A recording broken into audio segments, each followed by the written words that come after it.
مغالطہ یہ ہے کہ قرآن مجید میں تصویر کشی کو حرام قرار دیا گیا ہے۔ قرآن میں کہیں یہ حکم موجود نہیں ہے، بلکہ قرآن میں تو حضرت سلیمان کے بارے میں آتا ہے کہ ان کے لیے جو جنات جو تھے ان کی غلامی میں وہ تماثیل بھی بناتے تھے، مجسمے بھی بناتے تھے، تو مجسمہ سازی بھی حرام نہیں تھی اس وقت۔ اصل میں یہ حدیث نبوی ہے صلی اللہ علیہ وسلم کہ تصویر بنانا اور مجسمہ بنانا جاندار چیز کا وہ حرام ہے۔ اس وقت تک کیمرہ ایجاد نہیں ہوا تھا، بلکہ ہاتھ سے تصویر بنتی تھی۔ جاندار کی تصویر بن رہی ہے تو ہاتھ سے، مجسمہ بن رہا ہے تو ہاتھ سے، تو اس کے تو حرمت پر پوری امت متفق ہے۔ لیکن جب کیمرہ ایجاد ہو گیا تو ایک نئی چیز آ گئی نا، اس میں اختلاف ہو گیا۔ جیسے شاید آپ کے علم میں ہو، لاؤڈ سپیکر پر ہمارے بڑے بڑے علماء کا فتویٰ تھا اذان حرام ہے، خطبہ حرام ہے، اور فتویٰ کس کا؟ مولانا اشرف علی تھانوی رحمۃ اللہ علیہ کا۔ ایک نئی چیز آئی تھی، اس کے بارے میں ان کی رائے ہوئی، لیکن آج آپ کو معلوم ہے کون سی تھانوی مسجد ہے کہ جس میں اذان جو ہے لاؤڈ سپیکر پر نہیں ہوتی اور خطبہ جو ہے وہ لاؤڈ سپیکر پر نہیں ہوتا۔ تو نئی چیز کے آنے پر جو ہے یقیناً اختلاف رائے کے پیدا ہونے کا امکان ہے۔ عالم عرب کے تمام علماء کا تقریباً اس پر اتفاق ہوا کہ چونکہ اس میں ہاتھ کا کوئی عمل نہیں ہے، یہ عکس ہے، یہ جائز ہے،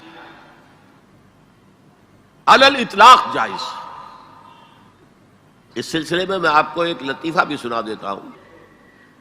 پاکستان میں ایک علماء کی کانفرنس بھی ضیاء الحق صاحب نے کروائی تھی، پوری دنیا سے علماء آئے تھے، کراچی میں کانفرنس تھی۔ عبد الفتاح ابو غدہ رحمت اللہ علیہ بہت بڑے حنفی عالم تھے، عالم عرب کے حنفی عالم بہت بڑے، عبد الفتاح ابو غدہ۔ اور یہ اصل میں جو عثمانی حکومت تھی ترکوں کی خلافت والی، اس کے میں جو شیخ الاسلام تھے ان کے شاگرد رشید تھے۔ تو وہ ان سے ملنے کے لیے مولانا محمد یوسف بن نوری رحمت اللہ علیہ وہ گئے، تو ساتھ ہی دعوت دے آئے۔ وہ تو ہوٹل میں جا کر ملے، ساتھ ہی کہا کہ ہمارا وہ دارالعلوم ہے، وہ بھی آپ ذرا وزٹ کر لیجئے، دیکھ لیجئے۔ وقت مقرر ہو گیا۔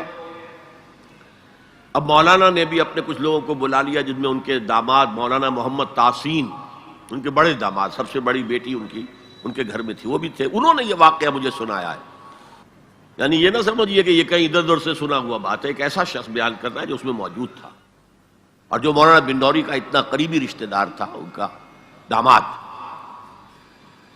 کہ یہ اب انتظار کر رہے تھے کب آئیں، تو اطلاع ہوئی کہ آ رہے ہیں، آ گئے تو نکلے باہر ویلکم کرنے کی، دیکھا کہ وہ ایک کیمرہ لٹکائے ہوئے چلے آ رہے ہیں۔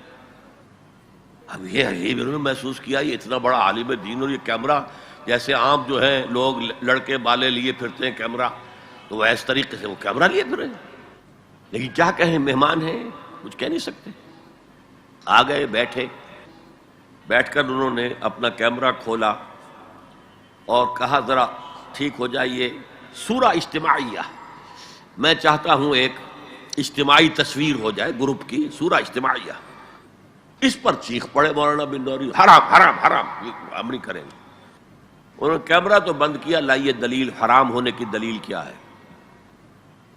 جو دلیل انہوں نے دی وہ کاٹ دی، جو دلیل دی وہ کاٹ دی، جو دلیل دی وہ کاٹ دی۔ آخر میں مولانا بن نوری کو کہنا پڑا کہ ٹھیک ہے یہ حرام نہیں ہے، لیکن یہ خلاف تقویٰ ہے۔ آپ نے کہا ٹھیک ہے، آپ اس پر قائم رہیں، خلاف تقویٰ ہے، مجھے اس پر کوئی وہ نہیں ہے، لیکن یہ کہ آپ حرام کہیں گے تو مجھے دلیل دینی پڑے گی۔ آپ قرآن و سنت کی روح سے تصویر کشی حرام ہے، تو یہ آپ کے سامنے جو اتنے بڑے بڑے ویڈیو کیمرے گھوم رہے ہیں، یا ٹی وی پر آپ کی جو تصویر آ رہی ہے، آیا یہ صحیح ہے یا اچھا ہے؟ یہ سوال کر لیا۔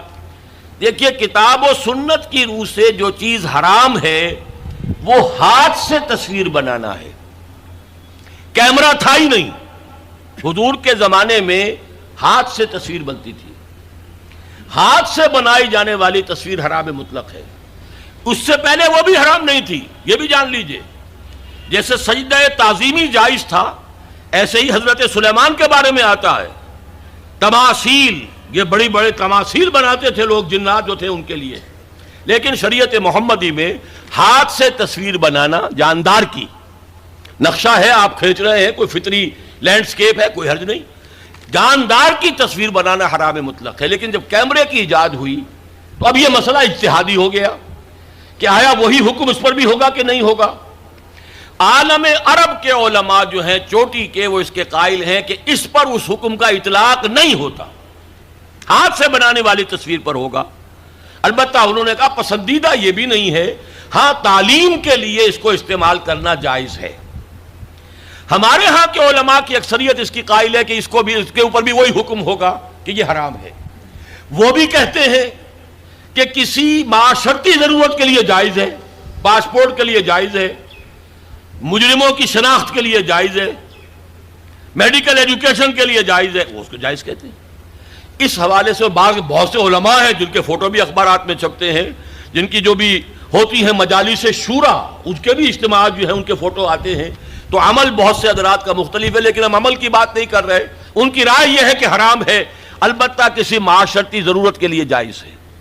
ہم نے اسی کو اختیار کیا ہے جو معاشرتی ضرورت ہے، اس سے کہیں زیادہ بڑھ کر دین کی ضرورت ہے، دین کے پیغام کو پہنچانے کے لیے۔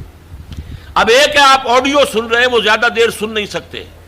ایک ویڈیو ہے، یا تو آدمی آپ کے سامنے موجود ہے، 2 گھنٹے کی تقریر آپ سن سکتے ہیں، ہلتے بھی نہیں۔ وہی آپ کو آڈیو سننا پڑے تو آپ پہلو بدلیں گے۔ اسی طریقے سے اگر ویڈیو ہے تو آپ بات سن سکتے ہیں، ورنہ نہیں۔ تو ہم نے اس کے لیے اس کو جائز سمجھتے ہوئے اختیار کیا ہے۔ اور یہاں بھی بتا دوں، جو سلطنت عثمانیہ، خلافت عثمانی کے آخری شیخ الاسلام تھے علامہ کوثری رحمت اللہ علیہ، ان کے شاگرد رشید عبد الفتاح ابو غدہ، یہ اس وقت فقہ حنفی کے عالم عرب میں سب سے بڑے ماہر ہیں۔ ان کے نزدیک بھی جائز ہے، ان سے میری ملاقات ہوئی ہے، ان کی رائے میں آڈیو پر لے کر آیا ہوں۔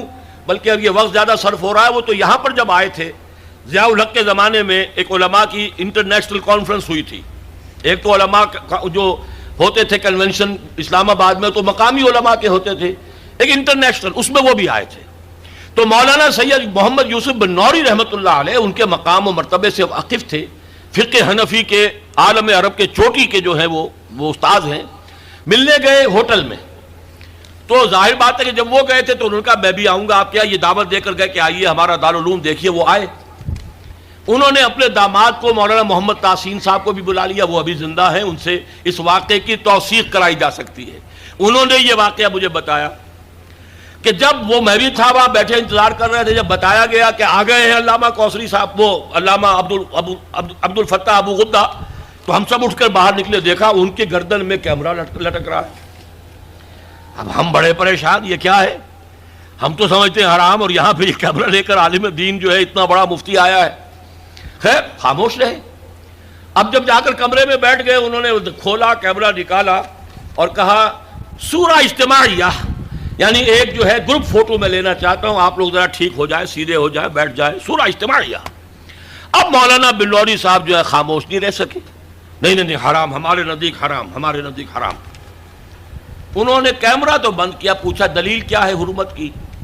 جو دلیل لائے انہوں نے کاٹ دی۔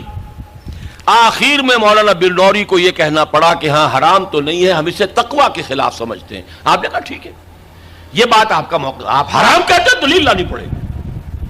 یہ واقعہ بھی میں نے آپ کو بتا دیا ہے کہ یہ ہے اصل موقع۔ بعض چیزیں ہمارے یہاں بس مشہور ہو گئی ہیں، اور بعض علماء، یہاں تک کہ ہمارے اس وقت کے جو علماء ہیں وہاں طالبان کے، وہ بھی اسی طریقے کی عمل کر رہے ہیں۔ ٹی وی کو بری شے نہیں ہے، ٹی وی کے ذریعے سے آپ کیا پھیلا رہے ہیں۔ ہمارا یہ تھا کہ ایک زمانے میں تو یہ رائے تھی کہ لاؤڈ سپیکر اذان بھی حرام ہے، نماز کی امامت بھی حرام ہے۔ اب ایک امام کر رہا ہے، 2 لاکھ آدمی پیچھے تبلیغی اجتماع میں، کچھ پتہ ہی نہیں چلتا وہ امام نے کب اللہ اکبر کہا۔ امام سجدے میں پڑا ہوا ہے، پوری جماعت کھڑی ہوئی ہے، امام کھڑا ہو گیا، پوری جماعت گری ہوئی ہے سجدے میں، یہ دادا گر گئے سجدے میں جب وقت قیام آیا۔ یہ اللہ کے بندو، آخر وہاں بجلی بھی جلاتے ہو کہ نہیں جلاتے؟ وہاں پر جو ہے لالٹینیں جلایا کرو، پھر بجلی کا کیا تمہیں حق پہنچتا ہے؟ لیکن یہ چیزیں ہوتی ہیں، اس میں ضرورت ہے کہ اپنی نگاہ کو وسعت دی جائے۔ لاؤڈ سپیکر میں کوئی خرابی نہیں ہے، اس کے ذریعے سے اذان دیجئے تو یہ اچھا ہے، اس کے ذریعے گانے نشر کریں گے برا ہے۔ ٹیلی ویژن کے ذریعے سے دین کی تعلیم کی جائے وہ اچھی ہے۔ اگر کچھ اور فحاشی کریں گے جیسے پاکستان ٹیلی ویژن کر رہا ہے یا جو CNN وغیرہ کرتے تو وہ برا ہے۔